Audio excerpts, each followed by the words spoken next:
ஒரு அழகிய படர்ந்து விரிந்த நகரத்துல ஒரு செல்வந்தர் வாழ்ந்து வந்தாரு. அவருக்கு 2 மனைவிகள் இருந்தாங்க. முதல் மனைவியின் மூத்த மகன் தான் சமுத்திரம். இரண்டாவது மனைவிக்கும் ஒரு மகன் இருந்தான். அவன் பெயர் இளங்கோவன். அந்த செல்வந்தருக்கு அவருடைய மூத்த மகன் சமுத்திரம் அவர் மீதே அதிகப்படியான பிரியம் இருந்தது. அவருடைய எல்லா சொத்துக்களையும் முழுமையா அதிகாரம் பண்ற உரிமையை அவர் சமுத்திரத்துக்கு தான் கொடுத்தாரு. இதனால அவருடைய இரண்டாம் மனைவிக்கு சமுத்திரத்துக்கு மேல பெரிய கோபமும் பொறாமையும் இருந்துச்சு. இதனால அவரை எப்படியாவது தீர்த்து கட்டணும், அதற்கான சமயம் எப்போ வரும் அப்படின்னு காத்துட்டு இருந்தா. இப்படியே பல காலங்கள் போய்க்கிட்டே இருந்துச்சு. திடீர்னு அந்த செல்வந்தருக்கு ஒரு நாள் மாரடைப்பு வந்து அவர் படுத்த படுக்கையா ஆயிட்டாரு. இதனால மனம் உடைந்து 2 மனைவிகளும் அழுதுகிட்டே இருந்தாங்க. திடீர்னு அவர் இருந்த அறைக்கு ஓடி வந்த அந்த செல்வந்தருடைய பணியால், உங்களுடைய மனை எரிஞ்சிக்கிட்டு இருக்கு அப்படின்னு சொன்னார். உடனே திடுக்கிட்டு எழுந்து உட்கார்ந்த அந்த செல்வந்தர் அவருடைய குடும்ப ஜோதிடரை வர சொன்னார். தனக்கும் தான் குடும்பத்துக்கும் இப்படி தொடர்ந்து அசம்பாவிதங்கள் நடந்துக்கிட்டே இருக்கிறதுனால தான் குடும்ப ஜோதிடர்கிட்ட ஆலோசனை செய்யலாம் அப்படின்னு நினச்சாரு.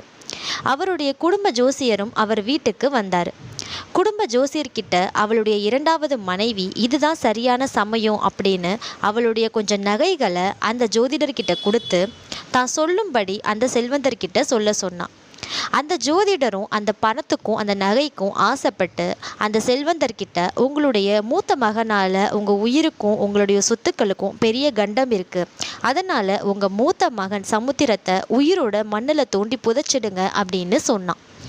இதனால் ரொம்ப மனம் உடைந்த அந்த செல்வந்தன் வேற வழியே இல்லாமல் அதுக்கு சம்மதிக்கவும் செய்கிறான். அதுக்கப்புறம் தான் பணியாளுங்க கிட்ட சமுத்திரத்தை உயிருடன் புதைக்க சொல்லி காட்டுக்கு அனுப்பிச்சி வைக்கிறான். அந்த பணியாள்களும் ஒரு மூட்டையில் சமுத்திரத்தை கட்டிக்கிட்டு காட்டுக்குள்ளே தூக்கிக்கிட்டு போகிறாங்க. சமுத்திரம் தப்பிக்க எவ்வளவோ முயற்சி பண்ணியும் அந்த பணியாளுகள் அவரை விடவே இல்லை. குழியையும் தோன்றாங்க, சமுத்திரத்தையும் மண்ணில் போட்டு புதைக்கிறாங்க. அதுக்கப்புறம் பணியாள்கள் எல்லாம் அங்கேருந்து வந்துடுறாங்க. கொஞ்ச நேரத்திலேயே அந்த காட்டுக்கு நம்மளுடைய கதாநாயகி வரா. ரொம்ப வேட்டையாடி களைச்சு போனதுனால அந்த இடத்துல கொஞ்சம் படுத்து தூங்கலாம் அப்படின்னு சமுத்திரத்தை புதைத்த இடத்துலையே தலை சாய்ந்து படுக்கிறான். அந்த மண் ரொம்ப ஈரமாகவும் அப்போ தான் எதையோ புதைச்சிருக்காங்க அப்படின்றதையும் அவ தெரிஞ்சுக்கிட்டான்.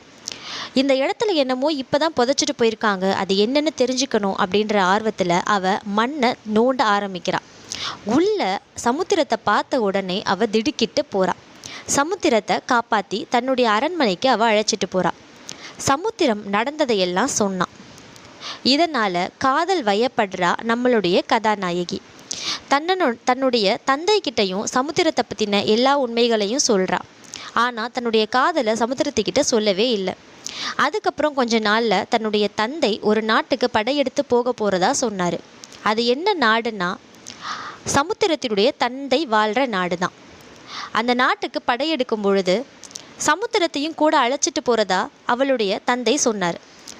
சமுத்திரம் தான் தந்தை வாழ்கிற ஊர், தான் தந்தைக்கு எதுவும் நேர்ந்துடக்கூடாது அப்படின்னு நினைக்கிறான். இருந்தாலும் அவர் சொல்கிறத மறுக்காமல் அவர் கூட போகிறான்.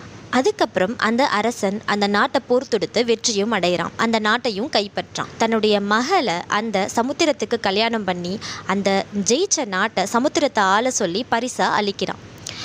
இது எல்லாத்தையும் அவனுடைய தந்தை பார்த்துக்கிட்டே தான் இருந்தான்.